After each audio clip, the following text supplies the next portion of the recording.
నా స్టైల్లో మామిడికాయలతోటి చిన్న ముక్కల పచ్చడి చూపిస్తున్నా. ఇలా గ్లాస్లో 4 గ్లాసులు ముక్కలు వచ్చేటట్టు తీసుకొని దాంట్లో 1.5 గ్లాస్ ఆయిల్ వేసుకోవాలి. ఆ తర్వాత 1/2 గ్లాసు కారము, దానికి ఇంకొంచెం తక్కువ సాల్ట్, ఆ తర్వాత ఇది ఆవాలు అండ్ మెంతుల పౌడర్, కొంచెం నువ్వుల పౌడర్ వేసుకుంటే చాలా టేస్టీగా ఉంటుంది. ఇది నువ్వుల పౌడర్ అండి. అలా చేసుకున్న తర్వాత మొత్తం మిక్స్ చేసుకోవాలి. బాగా మిక్స్ చేసుకున్న తర్వాత కొంచెం ఆయిల్ పట్టేటట్టుంది, తర్వాత వేస్తాను నేను.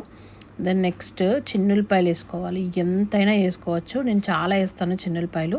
ఇలా కొంచెం వేసి ఆ తర్వాత కొన్ని మిక్సీ బట్టి వేసుకోవాలి, ఇంకా టేస్టీగా ఉంటుంది.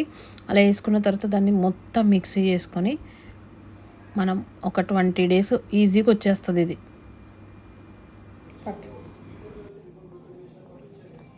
సరిపోయిందా? అన్నీ సరిపోయి నానితే ఇంకా చాలా బాగుంటుంది. ఇప్పుడే వచ్చేసింది, మజ్జిగ తాగదు కానీ. నన్ను అసలు ఎవరు అనుకోదు ఇస్తాను, నేను ఎంత పచ్చడి తింటాను ఎవరు అనుకోరు. వాడికే పచ్చడి తింటావు? నేను బాగా తింటాను యాక్చువల్గా. ఇప్పుడు చాలామంది ఏమనుకుంటారంటే నేను చాలా సాఫ్ట్ ఫుడ్ తింటావు, చాలా సాఫ్ట్. ఇప్పుడు హోమ్ మేడ్ తింటావు నువ్వు, అంటే బయట తినవు కదా. బయట తినను కానీ ఇంట్లో చేసిన తింటాను.